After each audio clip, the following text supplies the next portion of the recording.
कोई वे सड़का ते रुख माया, कोई सड़का ते रुख माया ते साडी बर्बादी दा, साडी बर्बादी दा तैनू केड़ा है दुख माया ते साडी बर्बादी दा। वाकई अजकल किसी नूं किसी दी कोई परवाह नहीं हुंदी ते गाइस अपने लिए कदी किसी वास्ते दुख ना हो, क्योंकि किसी नूं किसी दी कोई परवाह नहीं हुंदी। तुसी काले काले ओ, तुसी काले काले ओ ते इक गल दस देवां, ते इक गल दस देवां तुसी कर्मा वाले ओ ते इक गल दस देवां। वाह भाई वाह।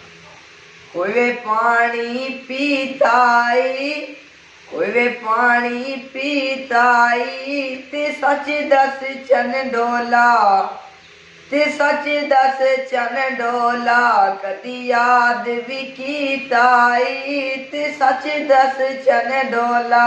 ये बेवफा सजना वास्ते सी टप्पा, बेवफा सजना नूं डेडिकेट किया जावे टप्पा। कोई वे बूटी ते फल आया, कोई वे बूटी ते फल आया ते प्यारे अज़ाब होंदा, ते प्यारे अज़ाब होंदा एवें जान के गल लाया ते प्यारे अज़ाब होंदा। वाकई छड़िया जिंदगी बहुत चंगी हुंदी है, प्यार ना करो सजना, प्यार च बंदा बर्बाद ही हुंदा। इसलिए प्यार तो दूर ही रहो, सुकून ना छड़ी जिंदगी गुजारो, बहुत सुकून दी ते बहुत मजेदार जिंदगी। बस बूरे नू वग जावे, बस बूरे नू वग जावे ते समझ जरूर जांदा, समझ जरूर जांदा जिनू ठोकर लग जावे ते समझ जरूर जांदा।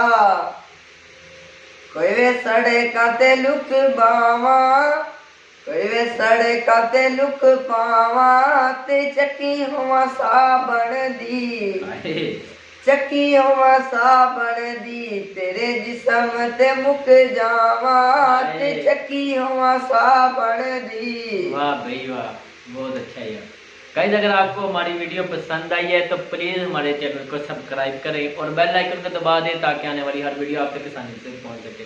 और हमने बनाया एक फेसबुक पेज, तो प्लीज़ हमें वहां पर भी फॉलो करें, ज़्यादा से ज़्यादा फॉलो करें ताकि हम भी आगे जा सकें। चलें गाइस, मिलते हैं अगली वीडियो में, तब तक के लिए अल्लाह हाफिज़, अपना ख्याल रखिए।